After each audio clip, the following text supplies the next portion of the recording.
Welcome back, everyone. It's NYU Grads Daily Podcast. It's Thursday, August 31st, recording after market close in the evening. Just want to do a little bit of housekeeping. For Friday's session, I won't be doing a podcast.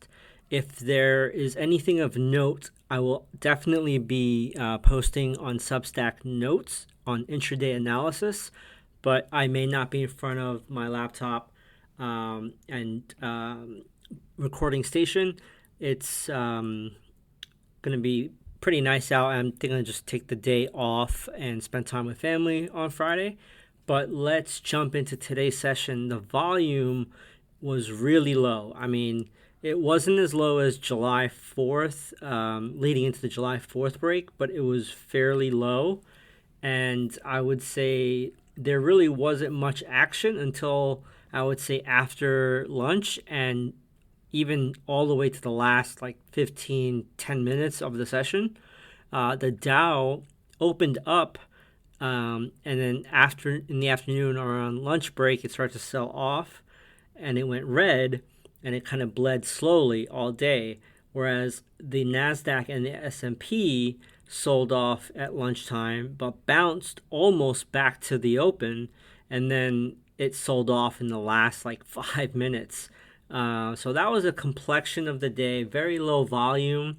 Whatever happened today on a macro level doesn't really matter because the volume was so low and everyone is taking a long break before school starts for the kids.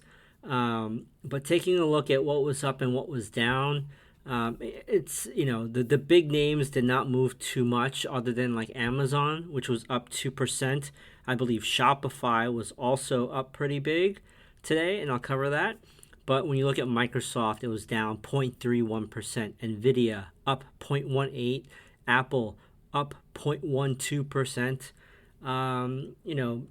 UNH, which has been very strong of late in the past few months, was down 3%. A lot of the healthcare pharma stocks were red today. Like J&J was down 1.1. Pfizer was down 1.45. Merck was down 1%. AbbVie was down basically 1%. When I take a look at the different groups and sectors, a lot of it was red today. The leading red sector was healthcare, down 1%. Then utilities was also down 1%.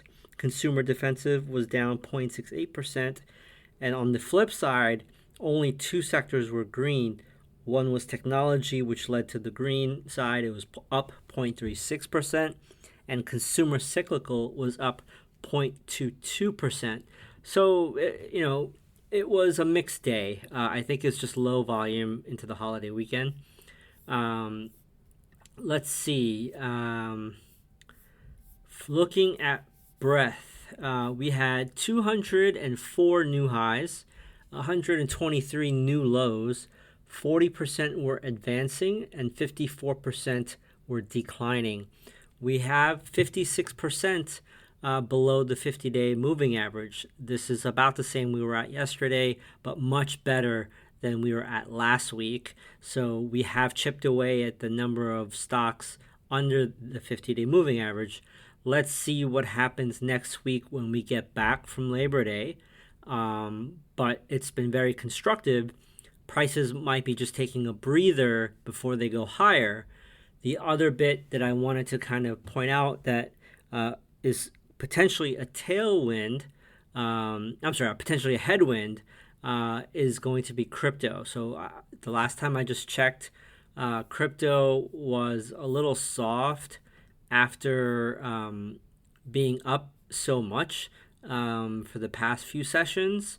But let's keep a close eye on crypto and what that does in the next few sessions. Like looking at it right now, you have Bitcoin down to 26,000, which is down 4.6%. Ethereum is at 1649, which is down 3.23%.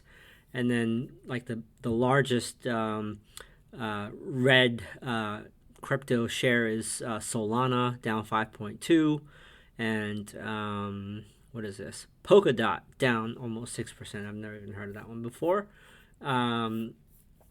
let's jump into a little bit what I saw and what stuck out today. I read a Bloomberg article last night that I wanted to share with you guys on the show notes. But basically, we're potentially setting ourselves up for mortgage bailouts for financial institutions yet again. It's being discussed already. The title of the headline on Bloomberg is U.S. Officials Weigh Pathway to Let More Firms Tap Federal Home Loan Banks. The FHFA considers access to non-bank mortgage firms during the review process.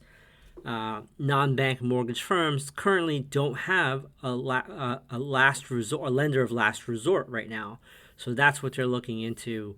And I'll share with the show notes, but like some of the top non-bank mortgage lenders include Rocket Mortgage. You see them all the time on TV.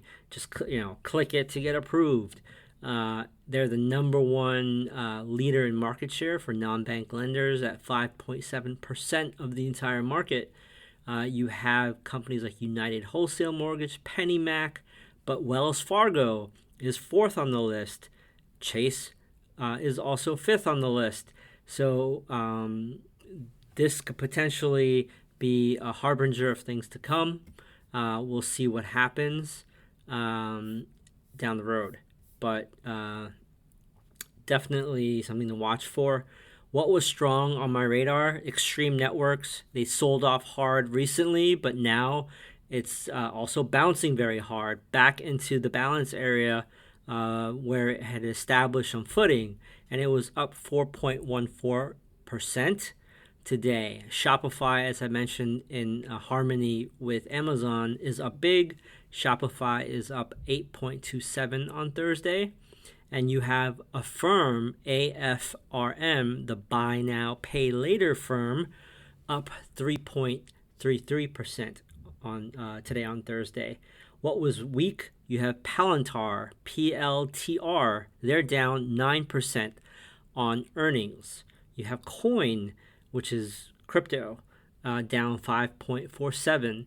And you have Dollar General down 10.4% today on earnings report.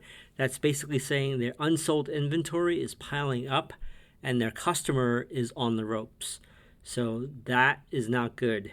You want to keep an eye on all retail like Walmart, Amazon, Target, but Dollar General is important as well.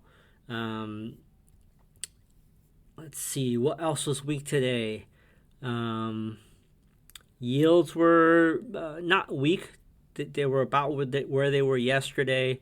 Not much progress either way here, but just the fact that it's down from the previous high, 4.3, is like a release valve for risk assets. Volatility was down again today, but it showed some signs of life at the end of the day as the NASDAQ and S&P sold off.